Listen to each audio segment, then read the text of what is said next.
오늘의 우리 열왕기상 4장 20절에서 34절 말씀인데, 솔로몬은 이스라엘 관료들을 세웠잖아요. 어제 우리가 큐티는 못했지만 설교 시간에 얘기를 했었는데, 그리고 나라를 통치하는 가장 중요한 것이 예배라는 사실을 제사장을 가장 앞세워서 그리고 선택하고 그리고 그에게 직분을 주는 모습을 보여주는 걸 우리가 살펴본 바 있었죠. 이런 솔로몬의 모습을 보면서 하나님은 정말 기뻐하셨을 거라 생각되어지는 게 이제 하나님이 주시는 부와 명예가 어떻게 성취되고 그리고 그것이 어떻게 하나님의 영광을 드러내는가를 보여주거든요. 그래서 그 내용을 우리 한번 살펴보도록 합시다. 20절에 보면 유다와 이스라엘 인구가 이렇게 시작하잖아요. 여러분, 여기 보면 그냥 유다면 유다, 이스라엘이면 이스라엘 이렇게 하면 되는데 왜 유다와 이스라엘 이렇게 표현했을까요? 사실은 그냥 이스라엘 하면 되는데 굳이 유다를 제일 앞에 내세워서 유다를 얘기하는 이유가 뭐냐면 지금 이 말씀을 듣고 있는 주체자가 바로 유다 백성들 때문이거든요. 그들이 예루살렘 성전이 무너지고 망하고 나서 포로로 끌려간 다음에 우리가 왜 망했을까에 대한 응답으로 주어진 말씀이라고 했잖아요. 그래서 성경 저자는 일부러 유다라는 이름을 앞세워서 지금 꼬집어서 얘기하고 있는 거예요. 어.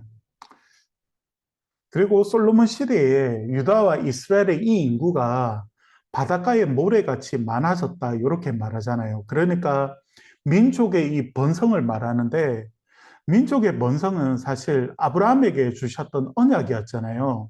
그 하나님이 주신 그 언약이 지금도 펼쳐지고 있다라고 여러분 생각하면 돼요. 그래서 창세기 15장 5절에 보면 이런 말씀이 있어요. 그를 일끌고 밖으로 나가 이르시되 하늘을 우러러 무뼈를 쓸 수 있나 보라. 또 그에게 이르시되 내 자손이 이와 같으리라. 이렇게 하나님께서 아브라함에게 하셨던 약속이 있거든요. 근데 지금 그 말씀이 솔로몬 시대에도 이 말씀이 성취되고 있는 거거든요. 물론 아브라함의 약속은 물리적인 번성도 있겠지만 아브라함의 약속 자체의 가장 핵심이 뭐냐면 훗날에 메시아께서 오셔서 구원하신다는 거거든요. 하지만 이런 물리적인 면에서도 사람의 일의 번성함이 하나님 말씀을 성취하는 가운데 있다는 것을 보여주고 있는 것이죠. 여러분, 이렇게 이스라엘은 번성하고 있는 거예요.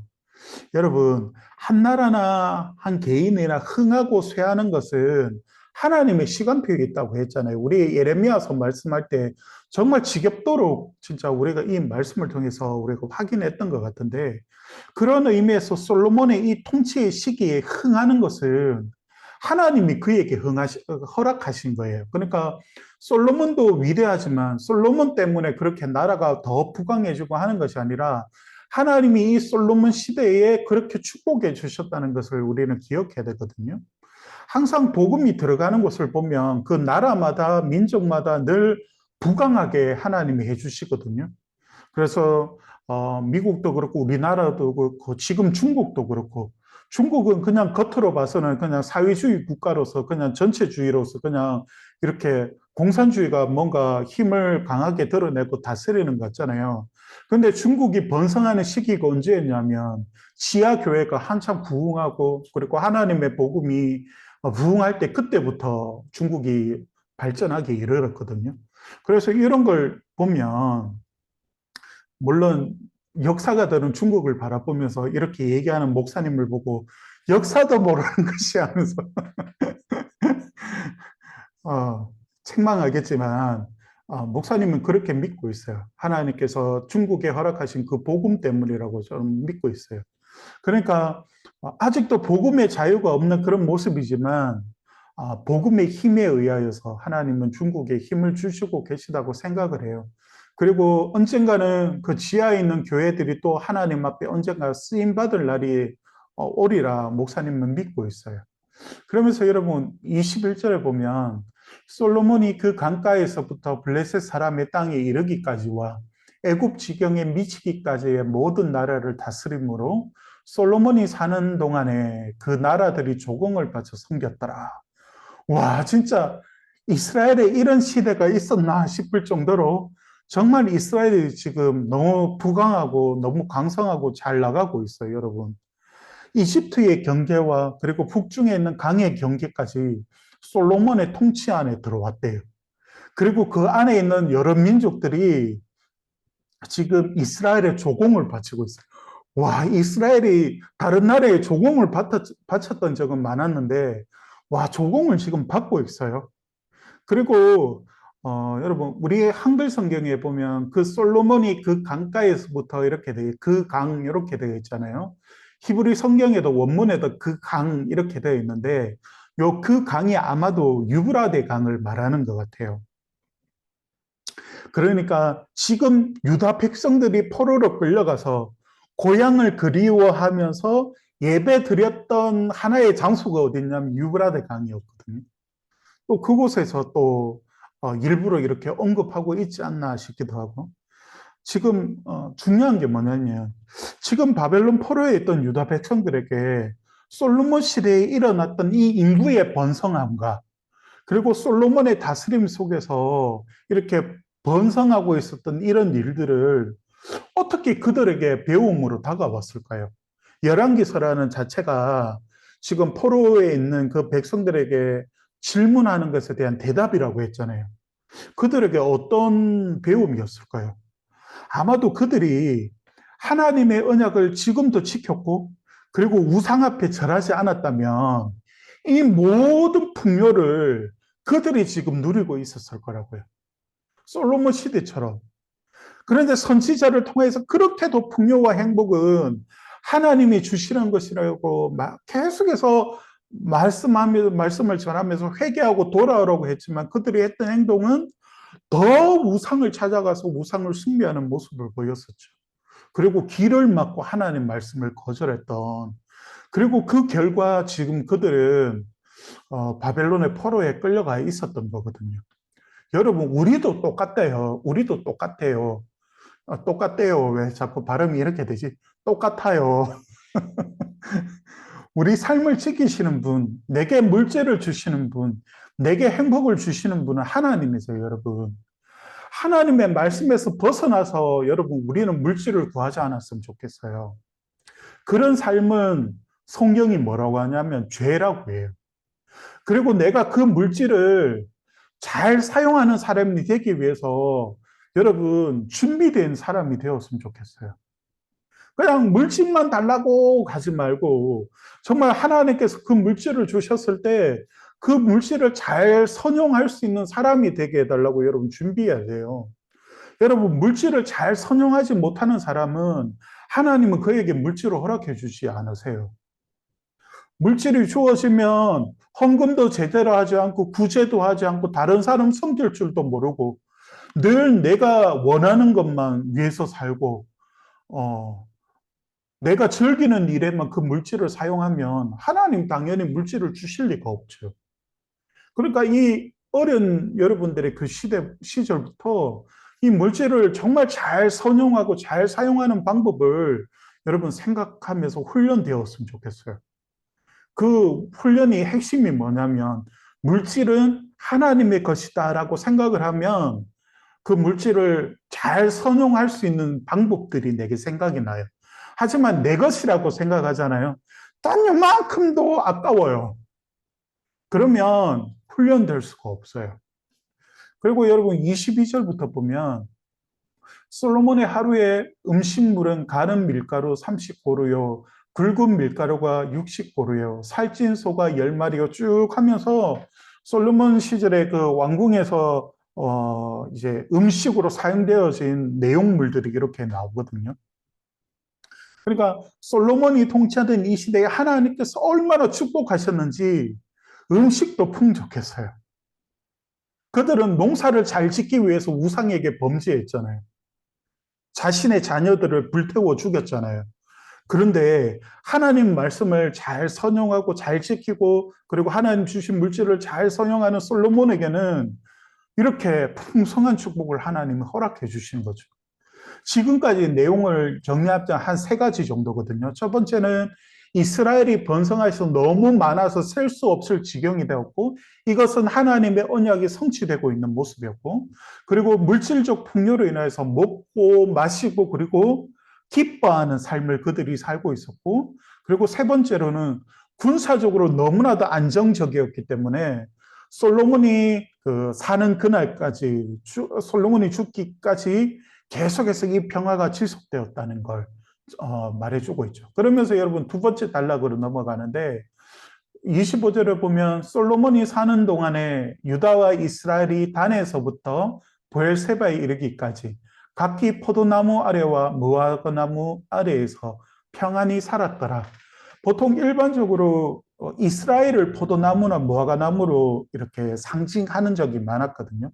아마 여기서는 이스라엘이라는 하나의 공동체 또는 우리로 말하자면 교회 하나님 나라를 보여주는 표현인 것 같아요. 포도나무 아래, 무화과나무 아래 이렇게 하는 것은 하나님이 통치하시는 그 하나님 나라의 그런 모습들을 상징적으로 보여주는 단어인 것 같아요. 그러니까 솔로몬의 이러한 통치 아래에서 이스라엘의 모습은 어떻게 펼쳐지고 있는, 하나님 나라가 어떻게 펼쳐지고 있는가를 요 25절부터 말씀하게 주고 있는 거죠. 그런데 미가 선지자도 이런 내용의 그 예언을 한 적이 있거든요. 좀 길지만 한번 볼게요. 미가서 4장 1절부터 4절까지인데 여러분 그 큐티책에 메모해 놨다가 여러분 한 번 더 한번 읽어보세요. 끝날에 이르러는 여호와의 전에 산이 산들의 꼭대기에 굳게 서며 작은 산들 위에 뛰어나고 민족들이 그리로 몰려갈 것이다. 그러니까 하나님의 성전이 가장 높은 곳에 세워지고 그리고 여러 민족들이 하나님 앞에 예배하러 이렇게 나온대요. 곧 많은 이방 사람들이 가며 이르기를 오라 우리가 여호와의 산에 올라가며 야곱의 하나님의 전에 이르자. 그가 그의 도를 가지고 우리에게 가르칠 것이니라. 우리가 그의 길로 행하리라 하니니 이는 율법이 시온에서부터 나올 것이요 여호와의 말씀이 예루살렘에부터 나올 것입니다. 그리고 우리가 여기 바라바의 4절에 보면 그가 많은 민족들 사이에 이를 심판하시며 먼 곳 강한 이방 사람들을 판결하시리니 무리가 그 칼을 쳐서 보습을 만들고 창을 쳐서 낫을 만들 것이며 그 나라와 저 나라가 다시 칼을 들고 서로 치지 아니하며 다시는 전쟁하지 아니하고 이렇게 말하고 있거든요. 그 다음에 중요한 거예요. 각 사람이 자기 포도나무 아래와 자기 무화과나무 아래에 앉을 것이라 그들을 두렵게 할 자가 없으리니 이렇게 쭉 말씀이 나오잖아요. 요게 오늘 말씀에 나왔던 말씀과 거의 똑같아요. 그러니까 여러분 미래에 다가올 메시아의 왕국과 솔로몬의 이 시대를 함께 이렇게 보여주는 말씀이거든요. 그러니까 미래에 다가올 이 메시아의 왕국을 지금 솔로몬의 시대에 그것을 맛보고 그리고 그것을 누리는 것을 이미 미리 앞당겨서 하나님께서 이 솔로몬 시대에 그렇게 허락해 주시고 보여주신 것이거든요. 그러니까 여러분 우리도 지금 종말이 완전한 종말이 이르지 않았잖아요. 아직 완성된 하나님 나라에 우리가 다 사는 것은 아니에요. 그러나 우리도 하나님의 언약을 따라 살아가잖아요. 그리고 미래의 그 나라를 우리의 삶에 앞당기는 삶을 살 수가 있다고요. 그러니까 우리가 이 죄악뿐이고 사망뿐인 이 세상 가운데서도 우리가 하나님의 언약을 충실하게 살아나면서 하나님의 은혜로 살아가잖아요. 그러면 우리가 미래에 맛볼 그 하나님의 나라를 이 땅에서도 지금 우리가 충분히 앞당겨서 맛볼 수 있는 영광을 누리면서 살아갈 수 있다고요. 이게 하나님 백성들에게 주어진 너무너무 큰 특권이에요. 그런데 이런 하나님의 나라와 하나님의 은혜를 누리고 살아가는 자가 극히 소수다는 거죠. 저는 여러분의 가정과 그리고 여러분의 공동체, 그러니까 우리의 공동체가 이런 먼 곳에 있는 하나님의 이 메시아의 나라를 정말 앞당겨서 이 땅에서도 누렸으면 좋겠어요. 그래서 우리가 말씀이 중요한 것이고 우리가 매일 하나님 말씀 앞에 서서 하나님의 은혜를 구하는 이유도 바로 여기에 있는 것이죠. 바라기는 우리 모두가 그 하나님의 메시아의 왕국을 미리 앞당겨서 이 땅에서도 충만하게 누릴 수 있는 그런 우리 모두가 되었으면 좋겠어요. 그러면서 여러분 마지막 단락으로 넘어가는데 29절부터 보면 하나님이 솔로몬에게 지혜와 총명을 심히 많이 주시고 또 넓은 마음을 주시되 바닷가의 모래같이 하시니 이렇게 말씀하고 있는데요. 마지막 문단에는 하나님께서 주신 이 솔로몬의 지혜와 총명이 열방 가운데 이렇게 드러나고 있거든요. 여러분, 성경이 말하는 지혜라는 것은 세상을 살아가는 방법이 아니거든. 처세술이 아니거든요. 성경에서 말하는 지혜가 뭐냐면 하나님을 아는 것이에요. 그리고 하나님을 경외하는 것이거든요. 그러니까 하나님은 다른 것이 아니라 이 솔로몬에게 하나님이 어떤 분이신가를 아는 지혜를 주셨고, 그리고 그 지혜로 세상을 보고 세상을 통치하도록 하나님은 그에게 주신 것이거든요. 여러분, 이게 정말 중요해요. 왜냐하면 우리는 어떤 고정관념을 가지고 있느냐면 성경보다 세상의 학문이 더 뛰어나다고 우리는 여기고 있어요. 은연중에 여러분들도 그렇게 생각하고 있을 거예요. 그런데 세상의 모든 학문은 하나님을 아는 것에서 시작된 것을 여러분 알고 있어요? 원래 학문은 성경과 신학뿐이었어요. 그런데 그 신학에 대한 질문을 어떻게 할 것인가를 고민하다가 철학이 만들어졌어요.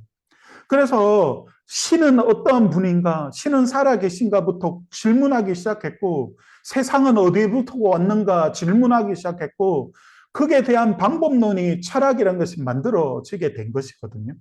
그러면서 여러분, 그 성경과 철학을 중심으로 지식이 만들어지기 시작한 거예요. 그런데 계몽시대에 들어오면서 인간의 이성에 사람들이 더 무게를 크게 두면서 성경을 밀어낸 거예요. 그리고 신적인 것을 밀어낸 거예요. 그런 시대를 우리가 지금 살아가고 있단 말이죠. 그걸 가장 많이 영향을 받고 있는 세대가 누구냐면 바로 여러분 세대예요. 이 계몽주의의 모든 열매들을 이 안 좋은 열매들을 맺고 있는 세대가 누구냐면 바로 여러분 세대거든요.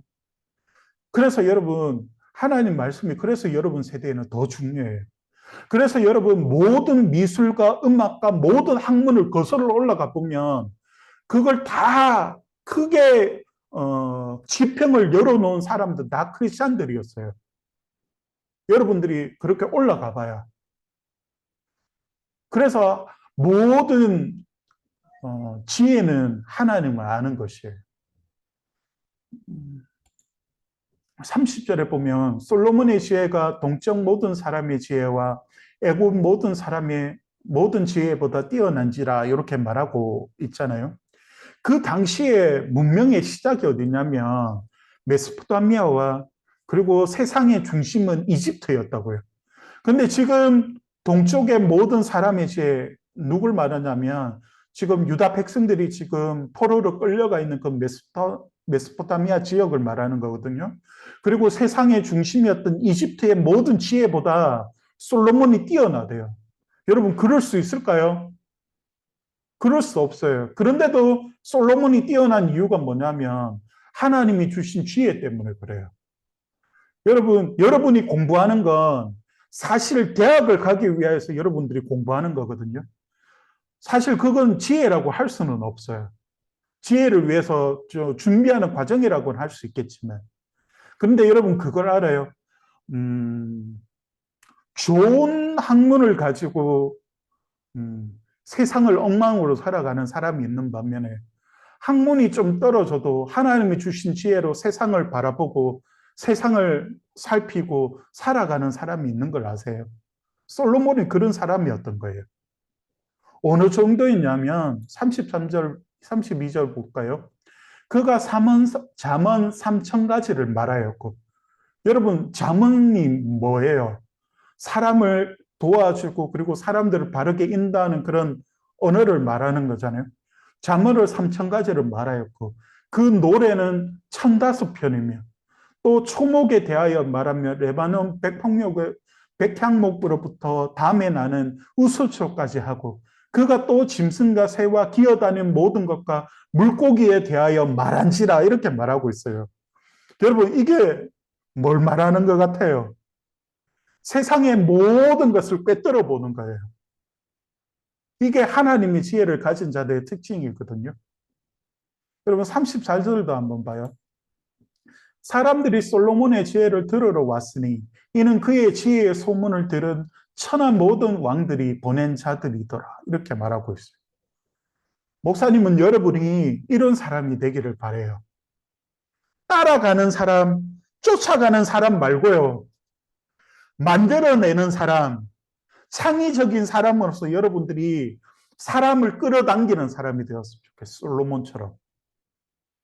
공개 수련회 때 권장희 소장님께서 우리에게 그런 사람이 되는 방법을 가르쳐 주셨잖아요. 미디어를 좀 멀리하고 그리고 성경을 읽고 계속 질문하라고. 성경에 대해서 질문하라고 하는 건 우리 목사님도 동일하죠. 성경에 계속해서 성경과 씨름해야 돼요. 여기 하나님의 마음이 무엇인지, 하나님의 뜻이 무엇인지, 하나님 내게 말씀하신 게 무엇인지 계속해서 질문해야 돼요. 그때 우리는 이 솔로몬처럼 세상을 바라보는 모든 것이 열려지게 되는 거예요. 그러면 여러분이 솔로몬과 같은 인생을 살 수가 있다고요. 늘 다른 사람이 만들어 놓은 것 쫓아가기에 바쁜 그런 사람들 말고 다른 사람들이 오도록 만드는 삶을 살아가게 되는 거거든요. 창의적인 삶. 하나님 나라는 바로 이러한 것이거든요. 우리가 물리적으로 전도하고 그리고 복음을 전하면서 노력하는 것도 되게 중요하지만 여러분들을 바라보면서 하나님에 대한 호기심들이 생겨야 되거든요.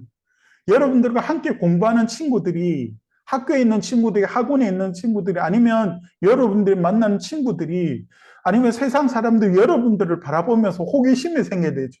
와, 쟤는 도대체 뭘까? 맨날 내가 생각할 때는 저만한 능력이 나올 친구는 아닌데 도대체 뭘까? 고민하게 만드는 사람들이 있잖아요. 쟤는 늘 저렇게 가난한 가정에서 저렇게 살아가고 있는데 어떻게 저렇게 행복할 수가 있을까? 어떻게 저렇게 잘 살아갈 수가 있을까?